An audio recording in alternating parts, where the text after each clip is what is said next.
Bueno, muy bien. Bueno, vamos a terminar con Santo Tomás. Los videos anteriores se habló de las 5 vías sobre la existencia de Dios, que por supuesto estas 5 vías son conclusiones de alguna manera, son síntesis de otras cuestiones filosóficas que hay en Santo Tomás, ¿no? Son como síntesis, de algún modo, estas 5 vías de toda la filosofía de Santo Tomás, ¿no? Por eso, de alguna manera, hay que tener algunos conocimientos previos, por eso vimos a Aristóteles previamente, vimos el platonismo y demás, que dentro de ese contexto se pueden entender un poco mejor las vías, ¿sí? Bien, una vez demostrada la existencia de Dios, pasa Santo Tomás a analizar la naturaleza de Dios, ¿no? Bueno, ¿qué es Dios? ¿No? ¿Qué es Dios? ¿Qué podemos decir de Él? ¿Qué podemos decir de Él? ¿Tá? Digamos que para abordar este tema, para poder determinar cuál es la naturaleza de Dios, y debemos decir primeramente que no se puede decir prácticamente nada, casi nada, de algún modo, nada en sentido positivo, porque es imposible que el entendimiento humano, con sus limitaciones, como ente finito que es y por lo tanto un intelecto finito, como es el del hombre, es imposible de alguna manera comprender perfectamente una naturaleza que es infinita, una esencia infinita. Por lo tanto, el modo de proceder, ¿tá? El modo de tratar de decir algo de Dios, de la naturaleza de Dios, básicamente es o por vía de negación, decir lo que Dios no es, o sea, descartar de la noción de Dios, ¿tá? Descartar de la noción de Dios todo aquello que es incompatible con Él. ¿Y qué es incompatible con una naturaleza infinita? Justamente todo lo que sea limitado. O sea, fíjense que hasta la vía de esta denegación o de remoción implica decir lo que Dios no es. Dios es infinito. ¿Qué estamos diciendo? No estamos diciendo positivamente nada de lo que es Dios, sino simplemente negativamente. Decimos que Dios no es limitado. Ahora, positivamente, ¿qué es eso? No lo comprendemos. Lo único que sabemos es que no es limitado como los entes, ¿tá? Como las criaturas que son limitadas propiamente dicho, ¿no? Hablando. Todo lo que supone justamente imperfección, ¿no? O sea, todo aquello que implique algo de imperfección, bueno, no se puede predicar de Dios. Por lo tanto, hay que sostener lo contrario. Muestra que Dios, ¿tá? No es como las criaturas, ¿no? La idea no es como ellas. O sea, que Dios de algún modo nada tiene que ver con las criaturas, ¿no?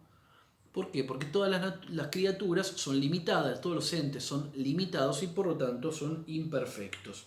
Y en Dios repugna toda posibilidad de imperfección. Porque si se acuerdan, en la primera vía no hay nada de potencialidad en Él, no hay nada de potencialidad. ¿Tá? Y la otra es la vía por eminencia, ¿no? La vía por eminencia. La vía por eminencia. Decir, por ejemplo, que Dios es absolutamente perfecto, entonces el bien supremo, ¿no? Es absolutamente omnipotente, omnipresente, omnisciente, ¿tá? Es eterno, que es absolutamente bueno, absolutamente verdadero, ¿no? Vía de eminencia, de aquellas perfecciones que tienen los entes, ¿sí? Bueno, en grado eminente existe en Dios. Así como todos los entes, esto lo vimos en la cuarta vía, tienen todos los entes, perfecciones que son trascendentales, ¿no? Puras, trascendentales, por ejemplo, todo ente es bueno, todo ente es verdadero, todo ente tiene ser, ¿no? Todo ente es, pero ninguno de ellos lo agota. Bueno, en Dios sí lo agotaría, ¿no? Dios es el ser, ¿no? Por grado eminente, Dios es la bondad, es la verdad, pero no la verdad, la bondad, se ve, o el ser como está en el ente particular, ¿no? Perdón, en el ente concreto, en el ente limitado, sino de manera absoluta, ¿no?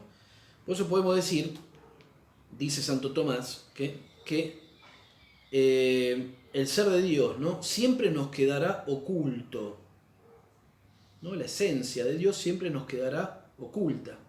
Y este es el conocimiento supremo que podemos tener de Él en esta vida. Que conozcamos que Dios está por encima de todo lo que pensamos acerca de Él. Que conozcamos que Dios está por encima de todo lo que pensamos acerca de Él. Todo lo que podamos decir de Dios, de algún modo, se comete una injusticia a lo que Dios es, ¿no? Si Dios es infinito, ¿cómo hacemos? De algún modo, ¿no? Entonces, bueno, justamente esto, ¿no? Nos queda oculto, el conocimiento supremo que podemos tener de Él en esta vida, ¿no? Nos queda oculto. ¿Y cuál es este conocimiento supremo? Que conozcamos que Dios está por encima de todo lo que pensamos acerca de Él, ¿no? Muy bien.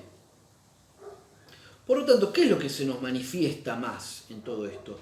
Más lo que no es Dios, más lo que no es Dios que lo que es Dios.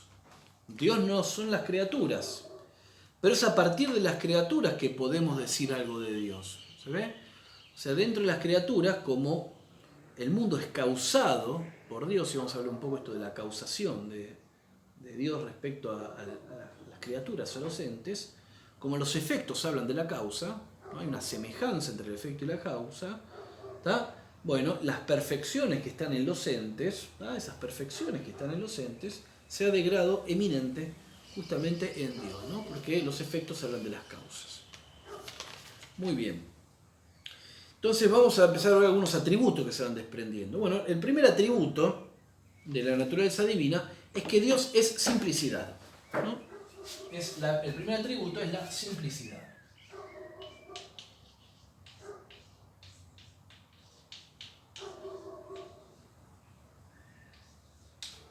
Simplicidad, ¿no? La simplicidad. ¿Tá? ¿Qué quiere decir esto? Que no es compuesto. Simplicidad quiere decir que no tiene composición. En Dios no hay composición.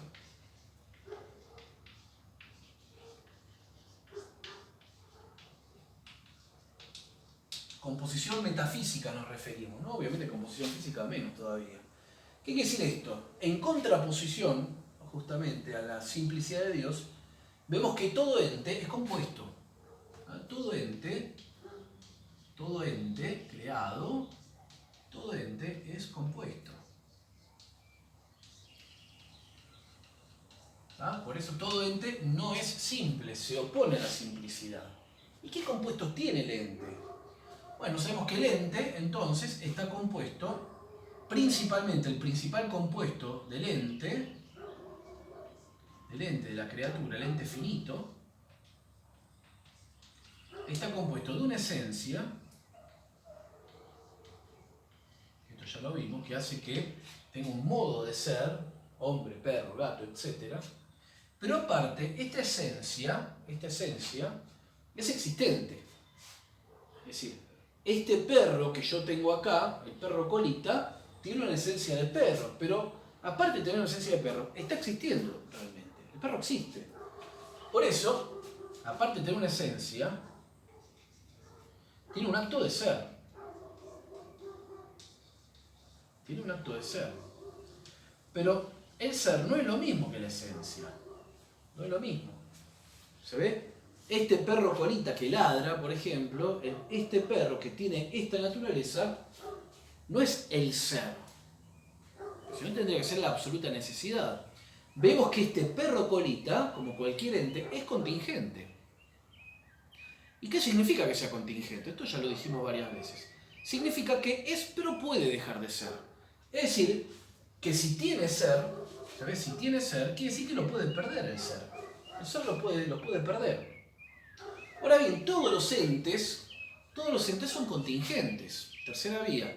Pero es necesario que haya un ser absolutamente necesario. ¿Se ve? Absolutamente necesario. Es decir, que tenga por esencia el ser, que no lo pueda perder. A ver, en este caso estamos diciendo que el ente finito, cualquier cosa que se nos ocurra, que esté existiendo, existe porque tiene el ser. Pero el ser que tiene, ¿se ve? Es al modo de la esencia.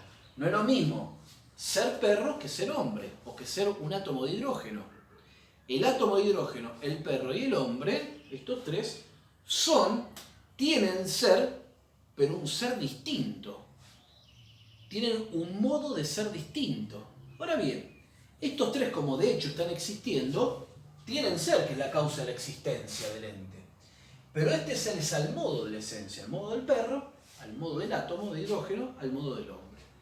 Por eso decimos que el ser y la esencia, vamos a poner así, acá en este caso, en el ente finito, vamos a borrar acá un poquito, en el ser y la esencia, lo que hace el acto de ser, voy a poner otro color, lo que hace el acto de ser es poner en acto a esta esencia. ¿Ah? La pone en acto. La hace existir. ¿Ah? Pero al mismo tiempo, la esencia,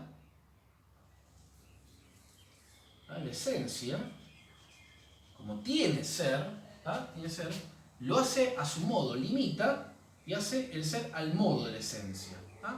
Hace el ser al modo de la esencia. O sea que limita al acto de ser y lo hace a su modo. Le pone un modo. Modo hombre, perro, gato, átomo. ¿Se ve? Ahora bien, fíjense que como el ser, este ente lo tiene, el primer acto que tiene todo ente, digo primer acto en qué sentido, yo para poder vivir, ya habíamos dicho, ¿se acuerdan con Aristóteles? Que el principio de vida es la forma, que es el alma en el caso del ser vivo, que es el primer acto que le va a permitir generar actos, producir otros actos al ser vivo. ¿Se ve? En el caso, por eso la forma, recuerden que la forma es principio de operaciones de un ente. Que la forma sustancial es principio de operaciones de un ente. Por eso, todo acto ulterior del ente, todo acto ulterior que produce un ente, por ejemplo, que pueda caminar, que pueda respirar, que pueda pensar, ¿se ve? Son actos que yo realizo, actos que estoy realizando que implican una facultad, una potencia que le permiten generar un acto. Todas esas acciones que yo voy realizando, esos actos, tienen como primer principio la forma. Tienen como primer principio la forma. Pero la forma del ente no está en el ser, está en la esencia. Recuerden que la esencia está compuesta de dos principios. La forma y la materia. Y que aparte, que esto es la sustancia, ¿sí? Esto es la sustancia, por eso es como un sinónimo de esencia, se puede tomar. Y la sustancia, en la sustancia inhieren accidentes. Accidentes que van a depender de la sustancia, por ejemplo, como una cualidad, la cantidad, la relación, etc. Ahora bien, la forma es principio de operaciones de un ente. Todo acto ulterior procederá de la forma.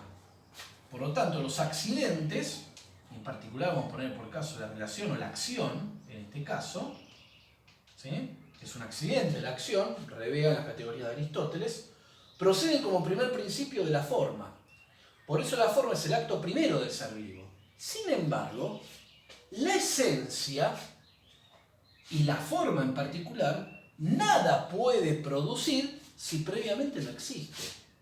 Por eso este acto de ser, el acto de ser, ¿sí? Este acto de ser, es el acto primero de todo ente.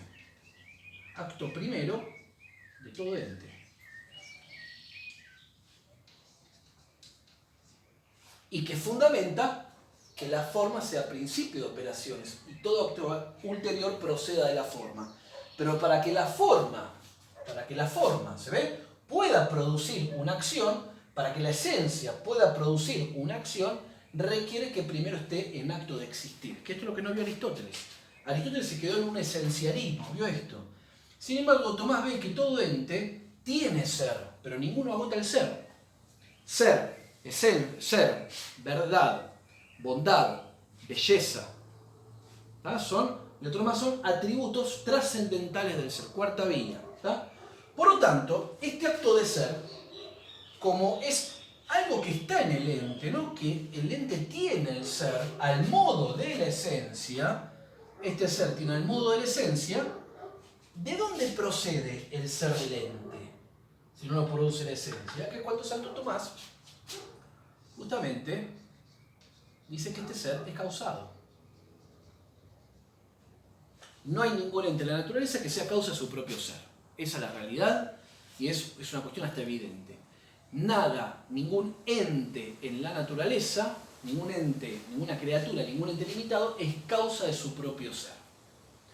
Pero tienen el ser, por lo tanto tiene que haber una causa del ser. Cuarta vía, por eso esa causa del ser procede justamente de un ente, que es Dios en este caso, procede de Dios, que este ente, que es Dios, tiene que tener, entonces, vamos a ponerlo así para que se vea un poquito mejor, procede de Dios. Pero Dios, que es la causa del ser del ente, su naturaleza es absolutamente simple. Por lo tanto, no hay una composición de acto y esencia, de acto de ser y esencia, de sustancia y accidente, de forma y materia, no. Sino que en Dios justamente implica que su esencia, la esencia de Dios, es el ser. La esencia se identifica con su ser. O sea que Dios no tiene ser, sino que Dios es. Punto. Fíjense, Dios es. Punto. No puedo predicar nada más. Dios es el ser. ¿Sabe? Es el ser. Y como su esencia se identifica con el ser, no hay limitación. Así como la esencia limita al acto de ser y lo hace a su propio modo, acá no hay limitación. Porque el ser y la esencia están identificadas en Dios. Dios por esencia es el ser. Dios es. En cambio, ningún otro ente es por esencia el ser. El perro es un perro, el árbol es un árbol y el perro no es lo mismo que árbol. Pero los dos son de diverso modo y están existiendo. La causa del ser procede de Dios. ¿Tá? No tiene ser, Dios es. ¿Tá? Por eso la creación, va a decir Santo Tomás, la creación es causar el ser. La creación es causar el ser. Por eso no hay que entender esto como que Dios es la causa de lo existente en el sentido que Dios creó el primer ser físico y eso después, o a una primera criatura y eso fue de alguna manera progresando en una sucesión de causas. No. Podemos decir que la relación es que si Dios causa el ser, en este momento en la cual el ser, el ente, es contingente porque puede no tener el ser, es contingente, somos pero podemos no ser, podemos dejar de ser. Y como podemos dejar de ser, eso quiere decir que no somos dueños de nuestro propio ser. Por lo tanto, si podemos dejar de ser es porque dependemos. ¿Sabes? Dependemos de la causa del ser. Por eso, en el caso de la creación, Dios en este preciso instante está causando, está creando. Porque si el ser al ente, si el ser de alguna manera me lo da y en este momento estoy existiendo, es como que Dios de alguna manera sostiene la existencia. ¿Ah? Por eso Dios es creador en este sentido, que es otro atributo, es creador en el sentido, ¿qué quiere decir creador? Justamente causa el ser. Y si causa el ser, causa la existencia, estamos diciendo. Y aparte, no solamente causa la existencia, la causa y la mantiene. ¿Sabes? Causa el ser, a ver cómo decirlo, causa el ser y lo sostiene en la existencia. Hay otro término, ahora se me fue. Causa el ser y lo mantiene, vamos a poner así, conserva. Conserva la existencia, la creación. Por eso Dios, como es creador, es causa eficiente. Es una causa eficiente del ser. Por lo tanto, todo depende de Dios en este sentido. ¿Ves? Por eso hay que entender la creación en este sentido. Dios causa la existencia. ¿Por qué? Porque causa el ser. Mientras esto esté existiendo, mientras yo esté existiendo y cualquier cosa esté existiendo, es porque Dios está sosteniendo y causando en este momento. Por lo tanto, en el plano temporal, Dios en este momento está creando. Por eso hay que entender la creación no como un punto de partida que se va desarrollando, no. Sino que se tiene que entender, como Dios es eterno, es absolutamente simple, si este es el tiempo en el cual están los entes contingentes, Dios causa desde toda la eternidad, desde este punto, con un solo acto, con el movimiento en Dios. ¿Se ve? Bien, entonces por eso por la contingencia, y acá está la tercera vía,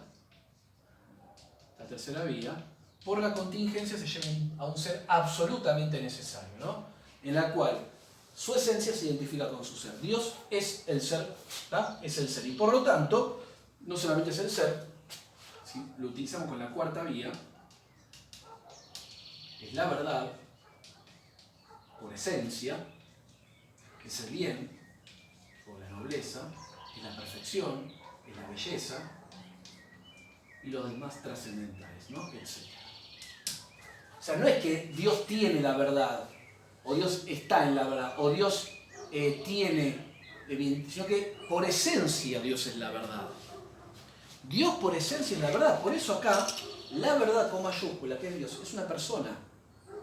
Por eso Dios es la verdad. Y como todo hay entes que son personas, como los hombres, los ángeles, si se quiere en el ámbito teológico, ¿tá? Por las causas de la eminencia, Dios tiene que ser absolutamente persona, ¿no? Dios es verdad, es el bien, es la belleza, etc., ¿no? Por este esquema. Por eso Dios es absolutamente simple. Simplicidad quiere decir que no tiene partes. Todo lo que es Dios lo es por esencia. Todo lo que es Dios lo es por esencia. ¿Tá? Todo lo que podamos atribuir a Dios es por esencia. Bien. ¿Tá? Por eso, esta es la doctrina de la participación. O sea que los entes, esto es el ente, vamos a ponerlo así, todo esto es el ente. Es un ente. Pues el ente es por participación.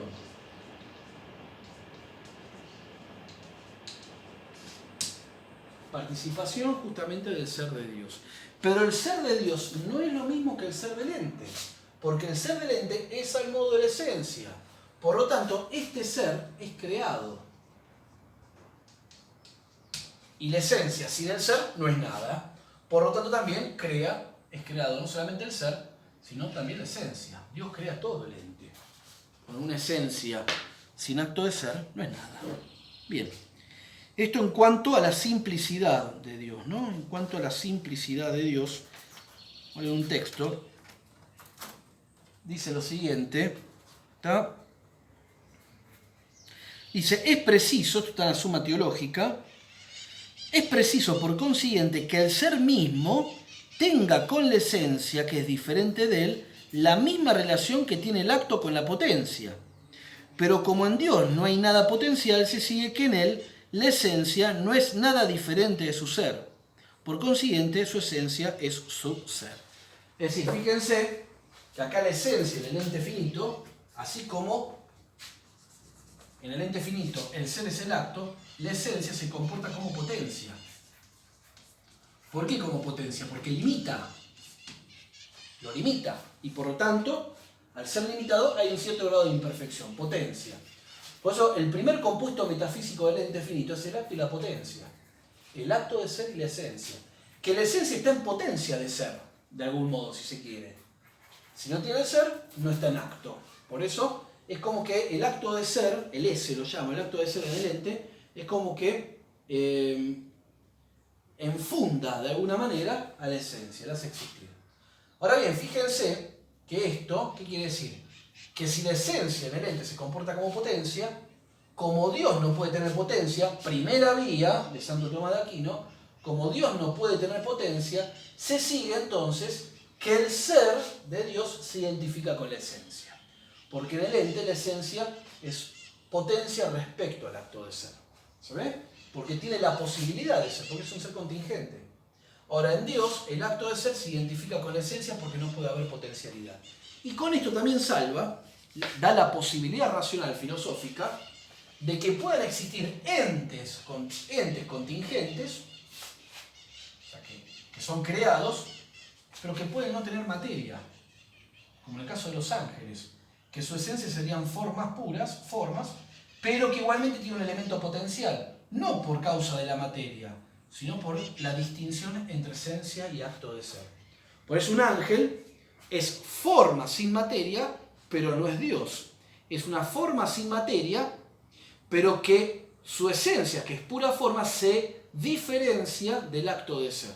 Por lo tanto, hay contingencia en ese ente.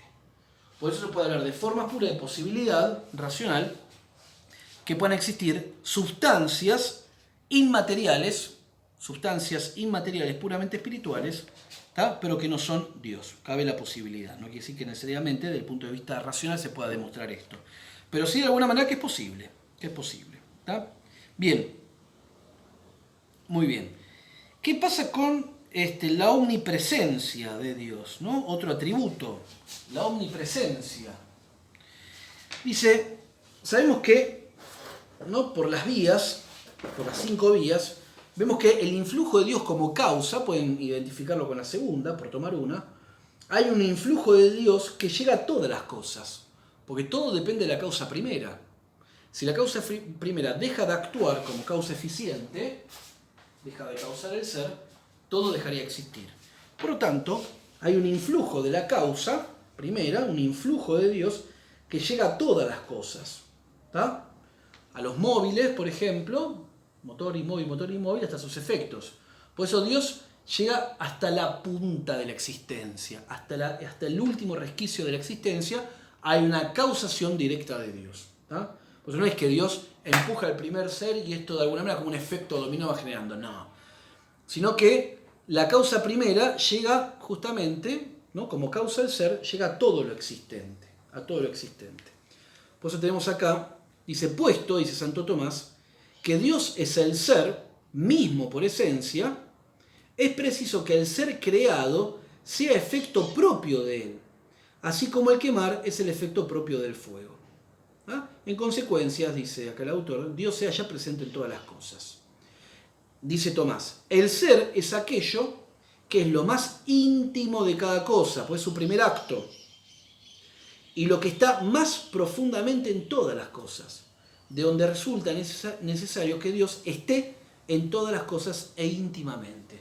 O sea que Dios sostiene la existencia, el ser está en todas las cosas, por eso, si bien Dios es infinitamente trascendente a los entes, porque es distinto a los entes, sin embargo, como causa el ser de los entes y funda al ente, también podemos decir de algún modo que está en la intimidad de las cosas. Dios sostiene la existencia, dice Santo Tomás, causando el ser. ¿Se ve?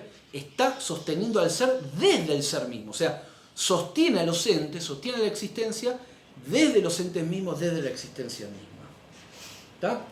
Bien, también está la inmutabilidad. ¿Tá? Dios no tiene potencia, esto lo vimos en la primera vía. De la inmutabilidad quiere decir, de ahí surge la eternidad también, porque si Dios es inmutable, no cambia, no hay paso de la potencia al acto, si no hay cambio no hay tiempo, porque el tiempo supone movimiento, supone cambio, y si Dios no cambia, hay eternidad. Y aparte, al no cambiar, ¿tá? No tiene ni principio ni fin. No tiene ni principio ni fin, porque esto de alguna manera, por eso es infinito. ¿Por qué es infinito? Porque si Dios es su propio ser, Dios es el ser, es su propio ser, y es eterno, no tiene ni principio ni fin. No hay límites en Dios acá, como sí se da en el ente concreto, en el ente creado. Por lo tanto, Dios es infinito, se deduce también la infinitud de Dios. ¿Tá? La infinitud de Dios.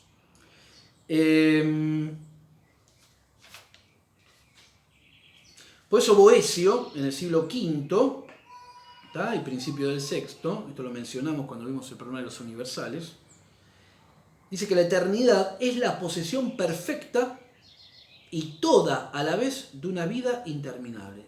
Fíjense, no es que una vida interminable de perennidad, ¿no? que sigue viviendo a pesar del movimiento y del tiempo, no.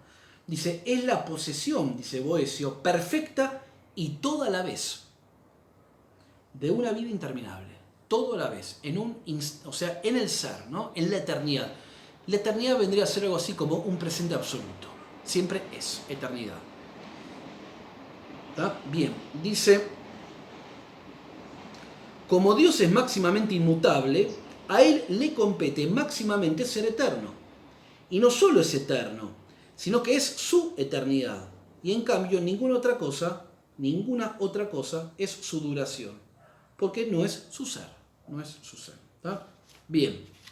Acá algunos atributos.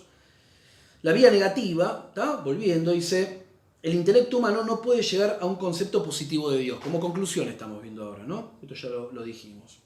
Se conoce a Dios indirectamente, ¿tá? Desde las criaturas, desde los entes, por semejanza entre el efecto y la causa. ¿Tá? O sea, entre el efecto, que es lo creado, y la causa hay una relación de semejanza. Y por lo tanto podemos, por esa semejanza, llevada a la pura eminencia, a lo absoluto, comprendemos justamente algo de la naturaleza de Dios. Y hay una distancia infinita entre Dios y las criaturas, ¿no? Como ya mencionamos. Y la vía de eminencia, ¿no? Que sostiene que todas las perfecciones que se encuentran en las criaturas tendrán que encontrarse también en Dios. Recuerden la cuarta vía. Puesto que puesto que es la causa de todas ellas, pero en grado eminente, infinitamente superior. También la distancia infinita entre Dios y la criatura. Estas perfecciones no son cualidades en Dios. La verdad, la belleza, la justicia, ¿no? La suma soberanía, no son cualidades en Dios, no son accidentes. Cualidad, no son accidentes, porque Dios no puede tener accidentes. Dios es absolutamente simple. Por lo tanto, decimos, ¿tá? No son accidentes, Dios es simple.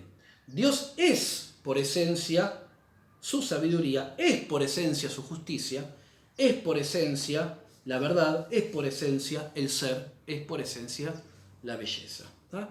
Cerramos con esto. Decimos entonces que nuestro entendimiento, dice Gilson, que es uno de los grandes tomistas